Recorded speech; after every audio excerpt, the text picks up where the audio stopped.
चलें जी, पाकिस्तान टीम की चर्चा की जा रही है क्योंकि सभी पाकिस्तान टीम के बारे में सोच विचार में कि क्या पाकिस्तान टीम का क्या बनेगा? क्या पाकिस्तान टीम इस टाइम भी किसी बॉलर का कमबैक करवा सकती है? अगर मैं बात करूँ मोहम्मद आमर आ सकते हैं, या इमाद वसीम आ सकते हैं, उन सब के बारे में बात करते हैं और साथ बात करते हैं जी पाकिस्तान ने आज हैदराबाद में डिनर किया पीसी होटल में। आज पाकिस्तानी कह लें कि उनका कॉन्फिडेंस बड़ा अच्छा नज़र आया, उस सब के बारे में हम बात करते हैं। अगर आप लोगों ने चैनल अभी तक सब्सक्राइब और लाइक नहीं किया, तो जल्दी से सब्सक्राइब और लाइक कीजिए और बेल आइकन पे लाज़मी प्रेस कीजिएगा। जी, तो पाकिस्तान की सबसे पहले बात की जाए तो पाकिस्तान अपना पहला वार्म अप मैच जो न्यूज़ीलैंड के अगेंस्ट वो हार चुकी है, आप सभी को पता है। अब सभी की नज़रें जो है वो पाकिस्तान ऑस्ट्रेलिया के मैच की तरफ हैं, क्योंकि पाकिस्तान ऑस्ट्रेलिया का मैच बड़ा इंपॉर्टेंट मैच है। वर्ल्ड कप से पहले कह लें कि पाकिस्तान के लिए अपनी गलतियों को सुधारने का ये आखिरी मौका होगा। लेकिन अगर मैं बात करूँ ऑफिशियल डेट, तो हमारी जो चेंजिंग है वो गुज़र चुकी है, लेकिन अब मोहम्मद आमर के कैसे चांसेज़ हैं कि वो आ सकते हैं टीम में, या इमाद वसीम का आप कैसे कमबैक करवा सकते हैं, सभी के बारे में हम बात करने वाले हैं। साथ बात करते हैं कि इस वर्ल्ड कप की आपको फ़ेवरेट टीम कौन-सी नज़र आ रही है? साथ हम सभी टीमों का जो स्क्वाड है उसका कंपैरिज़न करते हैं, उनका कॉम्बिनेशन कंपैरिज़न करते हैं। तो अभी तक आप लोग जल्दी से चैनल सब्सक्राइब और लाइक कर देना, बेल आइकन पे लाज़मी प्रेस कीजिएगा। तो जी त्राण साहब, अभी जो हमारे पास न्यूज़ मिली थी कि मोहम्मद आमर का सभी कह रहे हैं कि मोहम्मद आमर का कमबैक करवाना चाहिए, माद जी। वसीम का कमबैक करवाना चाहिए। लेकिन आईसीसी की डेट तो गुज़र चुकी है, हुँ। क्योंकि 27 तारीख जो होती है वो आईसीसी की ऑफिशियल डेट थी। आईसीसी ने मौका दिया था सभी को कि आप अपनी टीम में चेंजिंग ला सकते हैं, क्योंकि उससे पहले सभी को सीरीज़ खेलने का मौका था। सब टीमों ने सीरीज़ खेली, जिन टीमों को लगा कि ये हमारे प्लेयर अच्छा फ़ॉर्म नहीं कर रहे, उन्होंने उनको रेस्ट दे दिया, उनको चेंजिंग में ला दी। जैसा कि मैं बात करूँ ऑस्ट्रेलिया, ऑस्ट्रेलिया ने 2 प्लेयर को चेंज किया है, इसके साथ-साथ इंडिया ने चेंज किया है। तो पाकिस्तान के पास कहीं न कहीं मौका था। लेकिन अगर बात की जाए तो पाकिस्तान ने तो पहले एशिया कप खेला, उसके बाद पाकिस्तान ने इसको अनाउंस किया है। उसके बाद पाकिस्तान ने जो न्यूज़ीलैंड के अगेंस्ट वार्म अप मैच खेला है, वो आईसीसी की ऑफिशियल डेट गुज़र गई थी, उसके बाद खेला है।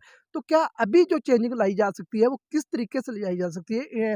आपने ऑफिशियल जो इजाज़त लेनी है आईसीसी से, वो किस तरीके से ले सकते हैं? उसके बारे में क्या रूल है? आप बताइए उसके बारे में। जी, इजाज़त जो है वो तो ली जा सकती है। जिन टीमों को फ़िक्र होती है ना, जो कि सीरियसनेस दिखाते हैं वर्ल्ड कप जीतने के लिए, जो इस नीयत से जाते हैं कि यार हम 4 साल बाद जा रहे हैं, यार हमारी मतलब पिछले 3 वर्ल्ड कप से बदकिस्मती हो रही है हमारे साथ कि हर दफ़ा कभी किस बिना पे बाहर हो जाते हैं, कभी किस बिना पे, हालाँकि टीम अच्छी लेके जाते हैं। तो जिनको फ़िक्र होती है वो इस तरह के स्टेप भी ले सकते हैं। अगर आप कह रहे हैं ना कि ये ऑप्शन है, रियली अगर है तो होना च ऑप्शन है, अगर हाँ जी। कोई प्लेयर इंजर्ड हो जाता है तो उसके जी, मुतबादल, जैसे कि आपने ज़ुमान खान, इब्रार को और मोहम्मद हारिस को रिज़र्व में लेके गए हैं। जी, जी। अगर आपका कोई खुदा ना खास्ता प्लेयर अनफिट हो जाता है, जैसे कि अक्षर पटेल अनफिट हो गए, तो हुँ, आप आईसीसी को खत लिख सकते हैं, लेटर लिख सकते हैं कि हमारा ये प्लेयर अनफिट हो गए, इसके मुतबादल तो हुँ, आईसीसी इजाज़त दे देती है। अगर मैं कहूँ तो यहाँ क्योंकि ये भी कह सकते हैं, क्रिकेट में बहाना भी चल जाता है हाँ। कि किसी की आप क्या कह सकते हैं, ये हमारा प्लेयर अनफिट है, हम इसको नहीं परमानेंट लाना चाहते, रेस्ट देना चाहते हैं। तो कहीं न कहीं फिर पाकिस्तान के पास मौका होगा, क्या आप माद वसीम या मोहम्मद आमर का कमबैक करवा सकते हैं? लेकिन सवाल सबसे बड़ा है कि क्या उनका कमबैक करवाना भी चाहते हैं? अगर आपने कमबैक करवाना तो आपके पास तो मौका था, जी। एशिया कप के बाद आप मोहम्मद आमर को ले आते, चले आप मोहम्मद आमर को नहीं लेके आए, आप माद वसीम को ले आते। हुँ, लेकिन आपने अपनी ये भी कह सकते हैं कि आप ज़िद और ना की वजह से उन दोनों प्लेयरों को नहीं लिया। चलें जी, आपने मोहम्मद आमर को नहीं लिया, आप माद वसीम को कम से कम ले आए, बिल्कुल। क्योंकि माद वसीम का इस टाइम टीम में होना बड़ा ज़रूरी है। अगर बात की जाए, आपकी शादाब ठीक है, फ़ॉर्म में नहीं, हो सकता वो फ़ॉर्म में आ जाए, तो शादाब को फ़ॉर्म में मैं यही बात करूँगा, बाबर ने न्यूज़ीलैंड के साथ शादाब को बिल्कुल बॉलिंग करवाने का मौका ही नहीं दिया। आप वहाँ 2-3 ओवर उनसे जायज़ो करवाएँ, वो किस तरह की बॉलिंग करते हैं। जी। तो आप इमाद वसीम का कम से कम कमबैक करवा शाद सकते हैं, श आप इब्रार का हुँ। कमबैक करवा सकते हैं। शादाब खान को इमाद वसीम जो है वो पूरा एक शादाब के मुतबादल ही समझ लें। अगर शादाब को आपको लग रहा है कि यार नहीं यार, ठीक है, अब किसी को बाहर बिठाने का मतलब ये नहीं होता कि यार उसकी इज़्ज़त कम हो गई है। हमने तो मैच जीतना है ना यार। अब अगर एक बंदे की नई बॉल हाथ से सही नहीं फिसल रहा, उसको कोई लेग ड्यू स्पिन फैक्टर, मैं अब मानता ड्यू हूँ कि फैक्टर भी आगे आ जाना है ना, तो हो सकता है शादाब से गुगली का मसला, लेग स्पिन उसकी जो है रिस्ट, वो बॉल की ग्रिप जो है वो उसमें मसला आए। तो उसमें आप प्रॉपर्ली इमाद वसीम को उसकी जगह पे खिला सकते थे, ऐसा मसला नहीं है। लेकिन बात ये है कि ऐसा होगा नहीं, हम कह तो सकते हैं कि ऐसा करना चाहिए था, करना चाहिए अभी भी, लेकिन करेंगे नहीं क्योंकि आपने कप्तान हमारे जो कैप्टन हैं उनकी प्रेस कॉन्फ्रेंस सुनी थी, उनको कितना भरोसा है इन्हीं बॉलर्स पे। वो कह रहे थे कि जब अच्छा वक़्त होता है तो सब लोग साथ होते हैं, जब बुरा होता है तनकीद करते हैं। तो हम उनको कहना चाहते हैं कि बात ये नहीं है, बात ये है कि यार हमने जो 9-10 मैचेज़ उधर खेलने हैं जाके, उन मैचेज़ के लिए हमें उन मैचेस के लिए हमें मटेरियल चाहिए, कोई अच्छा बंदा चाहिए जो 10 ओवर निकाल सके। हमने ये नहीं देखना कि कौन बुरे वक़्त किस पे बुरा वक़्त है तो हमें सपोर्ट करना है। अब ये कोई मौका है सपोर्ट करने का? भई ये हम इवेंट खेलने जा रहे दरअसल हैं, ये कौन-सा मैं मौका है सपोर्ट मैं इस करने का? चीज़ को ये मानता तो हूँ परफॉर्मेंस का कि मौका है। ये बड़ी अच्छी बात है अगर हुँ, बाबर आज़म को अपनी टीम पे भरोसा है। मैंने उसकी प्रेस कॉन्फ्रेंस सुनी लाहौर वाली, उनका जी। कॉन्फिडेंस बड़ा मुझे अच्छा लगा। लेकिन बात ये चीज़ की आ जाती है सिर्फ़ आपको भरोसा है, जो पीछे इतने फैन्स हैं उनको जी, भी कम से कम अगर फैन्स की बात करूँ, सोशल मीडिया की बात करूँ, बिल्कुल। क्योंकि आपने सीरीज़ खेली है, आपने एशिया कप खेला, नो हुँ, डाउट अभी 15 दिन गुज़रे हैं, आपने एशिया कप खेला है, एशिया कप में सभी ने परफ़ॉर्मेंस देखी, आप कैप्टन को भी पता होगा कि मेरी टीम की परफ़ॉर्मेंस अच्छी नहीं रही, हुँ, आपने इंडिया से हार खाई, आपने एक नेपाल के साथ मैच जीता, वो भी मैं कहूँगा फ्लैट पिच पे अपने घर में मैच जीतना, कोई वो कह लें कि इतना बड़ा मार्का आपने नहीं मारा, तो आपने अपनी टीम को देख लिया था, आपने अपने स्पिनर को देख लिया था, चलें ठीक है, हालाँकि मैं बात करूँ पाकिस्तानी उस टाइम पाकिस्तानी बैटिंग पे लोग उँगली उठा रहे थे, पाकिस्तानी बैटिंग फ़ॉर्म में नहीं थी, सभी लोग कह रहे थे पाकिस्तान की बॉलिंग बड़ी अच्छी है और जी, वाक़ई इसमें कोई शक भी नहीं है, आपने 2 मैचेज़ में 19 विकेटें ली, उसमें इंडिया के साथ भी आपकी 10 विकेटें शामिल हैं। तो उसके बाद अगर मैं बात करूँ जिस तरह इंडिया के साथ हमारा मैच हुआ, तो इंडिया की हार के बाद पाकिस्तान की टीम काफ़ी नीचे गिर गई थी। यहाँ से कमबैक करना काफ़ी मुश्किल हो गया था। अगर मैं बात करूँ अगर वहाँ इंडिया इस तरह मैच हारती, नो डाउट कि इंडिया के हालात भी इस हो तरह के सकता है। होते कि क्योंकि इंडिया का मोराल भी काफ़ी नीचे चला जाता। हुँ, पाकिस्तान और इंडिया का मैच ऐसा मैच होता है, जो एक टीम जीतती है वो फ़ेवरेट मानी जाती है, जो टीम हार जाती है, वो काफ़ी नीचे चली जाती है। तो इंडिया वहाँ से ऊपर चला गया और पाकिस्तान नीचे आ गया। हुँ, तो बाबर ने कहीं न कहीं उसको ये सोचना चाहिए था कि हमारी टीम में गलतियाँ हो रही हैं। उसके बाद आपका श्रीलंका के साथ मैच था, बड़ा इंपॉर्टेंट मैच था, डू एंड डाई था, आप वो भी हार गए। तो फिर आपने इतना 10-15 दिन का टाइम लिया कि पता नहीं पाकिस्तान में सरप्राइज़ प्लेयर की एंट्री हो रही है, आपने इसको अनाउंस करना। अगर आप लोगों ने एशिया कप ही वाला स्क्वाड रखना था, तो फिर आप इतना टाइम क्यों वेस्ट किया? आपने 10-15 दिन आप फ़ौरन रख के किसी टीम के साथ सीरीज़ रख लेते। आपके पास मौका था, आप साउथ अफ्रीका के साथ रख लेते क्योंकि साउथ अफ्रीका भी उस टाइम कह लें कि सीरीज़ खेल के आ चुकी थी, उनके मैचेज़ इतने ज़्यादा नहीं थे आगे। तो आपके पास मौका था किसी टीम के साथ सीरीज़ रख के आप अपनी टीम को दोबारा आज़मा सकते थे, ठीक है? आप अपनी बॉलिंग को दोबारा आज़मा सकते थे। आप इमाद वसीम का फिर देख लेते, आप इमाद वसीम को कमबैक करवा के वहाँ खिला लेते, नवाज़ को साथ खिलाते, शादाब को खिलाते, तो कहीं न कहीं पाकिस्तान ने कह लें कि एशिया कप में सबसे बड़ी जो गलती मैं कहूँगा, वो गलती यही थी कि आपने किसी टीम के साथ सीरीज़ नहीं रखी। अगर वहाँ सीरीज़ रखते तो शायद पाकिस्तान टीम के आज हालात वो ना होते, जो हमको नज़र आ रहे हैं क्योंकि इस टाइम पाकिस्तान की बॉलिंग तो बहुत ही कमज़ोर नज़र आ रही है। एशिया कप के बाद की बात कर रहे हैं, सीरीज़ होनी चाहिए थी? बिल्कुल होनी चाहिए थी, आपके पास टाइम था। अच्छा। एशिया कप के बाद इंडिया ने खेली ऑस्ट्रेलिया के खिलाफ, तो आपके पास कम-कम टाइम था, तो आप किसी टीम के साथ सीरीज़ रख लेते कि आप आज़मा लेते। चलें आप और नहीं तो आप श्रीलंका के साथ आपने टेस्ट खेले थे, श्रीलंका ही के साथ आप ओडीआई मैच की सीरीज़ रख लेते।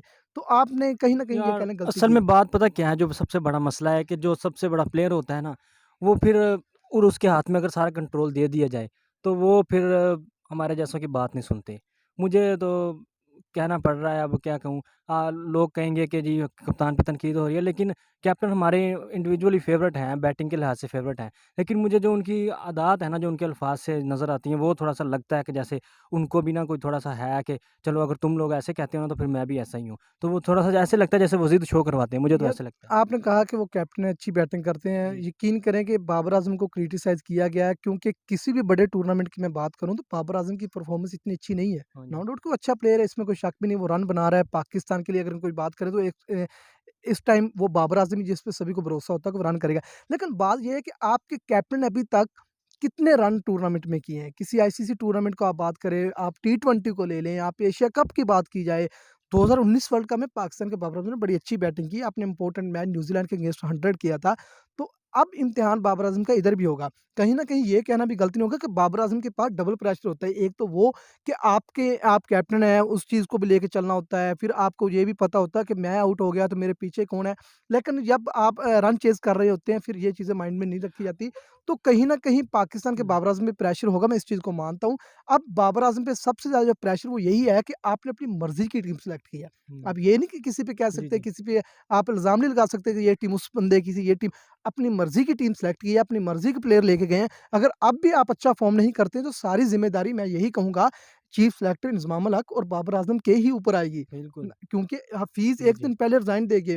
हाँ। इसमें से इस चीज़ से क्लियर हो चुका था कि फ़ीस जो जिस प्लेयर को खिलाना चाहते थे, शायद वो सरफ़राज़ हो सकते हैं हुँ। या हसन अली के मुतबादिल कोई और बॉलर हो सकते हैं। तो आपने उनको टीम में हिस्सा नहीं रखा, आपने टीम में नहीं लिया, तो कहीं न कहीं अगर पाकिस्तान खुदा न खास्ता इस वर्ल्ड कप में हारता है किसी टीम से तो वो सारी ज़िम्मेदारी बाबर आज़म के ऊपर जाएगी। बिल्कुल, शिकस्त की ज़िम्मेदारी भी इनको कबूल करनी पड़ेगी और स्ट्रिक्टली इनको जो अवाम का रिएक्शन है, उसको भी बर्दाश्त करना पड़ेगा। मसला सारा यहीं पे आ जाता है ना, जब आखिरी मैच हम हारते हैं तो हम लोग स्टेटस पे लगा लेते हैं, हमदर्दाना जो अल्फाज हैं वो बोलना शुरू हो जाते हैं। मेरे ख्याल में ये तो कोई हल नहीं है कि यार 4 साल हम इंतज़ार करते हैं कि इवेंट का, पता नहीं कितने सालों से हम 1992 के बाद इंतज़ार कर रहे हैं अपनी होश में, जो इवेंट्स हमने देखे हैं सिवाय चैंपियन ट्रॉफी के। इंतज़ार कर रहे हैं कि कोई पाकिस्तान टाइटल जीते। लेकिन जब ये बुरी परफ़ॉर्मेंस के बावजूद भी हमारी अवाम जो है ना इनको बहुत सपोर्ट करती है। मेरे ख़्याल में ये अवाम का रवैया भी जो है वो काबिल मज़म्मत है। अवाम को भी चाहिए कि इनकी पूरी जो है वो क्लास लेनी चाहिए जब ये पाकिस्तान में आएँ, तो अच्छा, मुझे इनका ना पूरा एहतसाब होना इस चाहिए। टीम में ना एक चीज़ अच्छी लगी है। जी। ठीक है, आप अगर हारते हैं, आपका मोराल बहुत नीचे जाता है, वार्म अप मैच भी हम न्यूज़ीलैंड से हार के, लेकिन टीम का कॉन्फिडेंस वैसे का हाँ, वैसे ही है। अगर मैं बात जी। करूँ, अभी जो हैदराबाद में उन्होंने डिनर किया पीसी होटल में, अभी ट्रैवलर में देख रहा था सभी के, मैंने शदाब की पिक देखी है, रात बाबर की पिक देखी है, और भी अभी जो मैंने पिक देख रहा था, तो वो आप मेरी स्क्रीन पे भी देख सकते हैं, वो सारी हुँ, पिक आ रही होंगी। तो कहीं न कहीं वो ये बात कहना होगा, पाकिस्तान टीम का कॉन्फिडेंस बहुत अच्छा है। मुझे ये चीज़ अच्छी है, किसी भी टीम अगर आप हारते हैं, कॉन्फिडेंस आपका नीचे नहीं गिरना चाहिए, और ये क्रिकेट के लिए बड़ी अच्छी चीज़ है। तो हुँ। कहीं न कहीं मैं पाकिस्तान को तारीफ़ करता हूँ इस टीम पे, कि आपका कॉन्फिडेंस आपने वही रखा हुआ, आपका कॉन्फिडेंस नीचे नहीं गिरा, तो शायद ये चीज़ आपको आगे बेहतरी ला सकती है। तो पाकिस्तान टीम उम्मीद करते हैं कि अच्छा खेल कौन पेश करे, हुँ, लेकिन बात ये है कि अगर मैं कंपैरिज़न यही करूँ कि आपकी बॉलिंग की अगर मैं बात करूँ, बॉलिंग काफ़ी वीक है।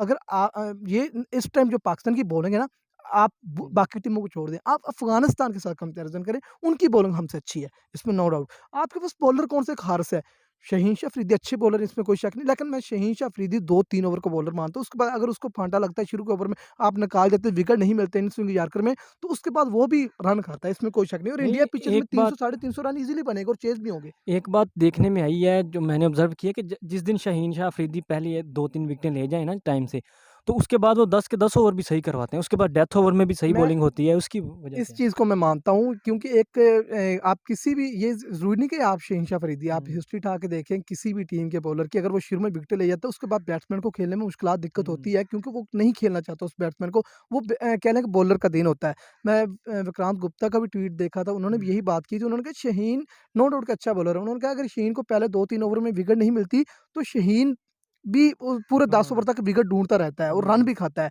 और हुँ, काफ़ी बड़े-बड़े जो कह लें कि एक्सपर्ट बॉलर हैं, फॉर एग्ज़ाम्पल, और भी उन्होंने यही कहा कि जो है शहीन अफरीदी 2-3 ओवर के बाद अगर वो उसको फांटा लगता है, वो ओवर निकाल जाते हैं बैट्समैन, उसके बाद वो रन खाता है। तो ये किसी भी टीम का होता है, ये ज़रूरी नहीं मैं शहीन की बात कर रहा हूँ, कोई भी आप हिस्ट्री उठा के देख लें, अगर वो बॉलिंग अच्छी नहीं कर रहा है या अच्छी कर रहा है, तो वो कंटिन्यू वो करता रहता है। अगर वो बॉलिंग अच्छी नहीं कर रहा, तो उसको पूरे 10 ओवर तक रन ही पड़ेंगे। लेकिन बाज़ बॉलर दुनिया में ऐसे भी गुज़रे हैं, जैसे डेल स्टेन थे, तो जब वो पीक पे चल रहे थे, तो ज़रूरी नहीं था कि उनको विकेट मिले, क्योंकि बैट्समैन जो होता है बाज़ दफ़ा वो लेफ़्ट कर जाता है, गेंदों को रिस्पेक्ट देता है, इसलिए विकेट नहीं मिल पाती। लेकिन इसका मतलब ये तो नहीं कि 10 ओवर में फिर आप बुरे करवाएँ। डेल स्टेन थे, वो 10 के 10 मैं इस ओवर चीज़ अच्छे को करवाते थे। मानता हूँ, आप डेल स्टेन की आपने एग्ज़ाम्पल ही ज़बरदस्त, लेकिन उससे मैं अगर कहूँ कि अगर पाकिस्तान में आप अभी जो रिसेंटली बात करूँ, मोहम्मद आमिर की एग्ज़ाम्पल ले हाँ सकते हैं। जी। मोहम्मद आमिर को विकेट नहीं मिलती, वो रन नहीं खाएगा, हुँ, ठीक है? उसको पता है कि किस बैट्समैन को मैंने कहाँ बॉल रखना है, वो बैट्समैन की साइको को समझ आता है कि ये बैट्समैन मुझे जी। किस तरह खेलना चाहता है, वो टेक्नीक को समझ लेते हैं, और किसी अच्छे बॉलर की यही निशानी होती है, वो अगले बैट्समैन को रीड करता है कि ये बैट्समैन किस टाइप का खड़ा है, किस टेक्नीक के साथ खेलता है, इसको कहाँ बॉल फेंका जाए। तो अगर आपको ज़रूरी नहीं कि हर बॉलर ने हर मैच में विकेट लेनी है, और ये भी ज़रूरी नहीं कि हर बैट्समैन ने हर मैच में रन बनाने हैं। तो कम से कम आपको ये सेंस होना चाहिए कि आप बैट्समैन को रीड करें, आप पिच को रीड करें, उस हिसाब से आप अच्छी बॉलिंग करें। आपको विकेट नहीं मिल रहा, कम से कम आप रन ना खाएँ। अब नसीम शाह की मैं एग्ज़ाम्पल लेता हूँ। नसीम शाह की इतनी विकेटें ज़्यादा नहीं है, आप हिस्ट्री उठा के देखें, हाँ उनका जी। रिकॉर्ड विकेटों में इतना अच्छा नहीं, लेकिन वो रन नहीं खाता, ठीक है? जी। वो इन स्विंग, आउट स्विंग दोनों तरफ बैट्समैन को हिला के रखता है, बैट्समैन को मुश्किलात आती हैं, दिक्कत आती है उसको खेलने में। तो जब बैट्समैन एक बॉलर को रन नहीं बना रहा, तो बैट्समैन ने किसी न किसी बॉलर को टारगेट करना है। जब वो टारगेट हार्स को करने जाते हैं, क्योंकि हार्स की स्पीड है और स्पीड बॉलर को रन पड़ते हैं, लेकिन जब वो हार्स को टारगेट करने जाते हैं, हार्स को विकेट मिल जाती हुँ। है। तो कहीं न कहीं नसीम का मेन रोल था इस वर्ल्ड कप में। अगर वो होते, तो वो ओवर निकाल जाते, फिर दूसरे बॉलरों को खेलने में, वो अगर कोई बैट्समैन टारगेट करता, तो उनको विकेट मिल सकती थी। बिल्कुल, नसीम शाह के हवाले से मैं कहना चाहता हूँ कि नसीम शाह जो थे ना, वो अब सीमर बन चुके हैं बाकायदा। आए तो वो थे फ़ास्ट बॉलर की हैसियत से, 150 प्लस उनकी टच करती थी बॉल को, तो सबको लगता था कि फ़ास्ट है। लेकिन वक़्त के साथ जिस तरह वकार यूनुस कहते हैं कि मैंने यार पहले मुझे बस कोई भी मेरे पास स्विंग नहीं होता था। वो इमरान कहते थे कि बस ज़ोर लगाई जाओ, वो ज़ोर मैं लगाता था, उसी के साथ मेरी रिवर्स स्विंग जो है वो मुझे मिल गई। इसी तरह नसीम शाह जो है वो अब सीमर बन चुके थे, और सीमर के बारे में सचिन तेंदुलकर ने भी कहा था कि मुझे दुनिया में अगर ना स्विंगर से डर लगा है, ना किसी ब्रेक करने वाले बॉलर से, सिर्फ़ सीम, क्योंकि सीम चलिए का फिलहाल ये भाई ज़ान का टाइम हो गया, ज़ान हो रही है इसलिए हम अब ब्रेक लेने लगे। इंशाल्लाह लाइव जुड़ेंगे आपके साथ, लाइव मेरे चैनल में लाज़मी आइए कि चैनल सब्सक्राइब और लाइक लाज़मी कीजिएगा, बेल आइकन पे लाज़मी प्रेस कीजिएगा। चलिए फिलहाल इजाज़त दीजिए, अल्लाह हाफ़िज़, मिलेंगे एक नए वीडियो के साथ।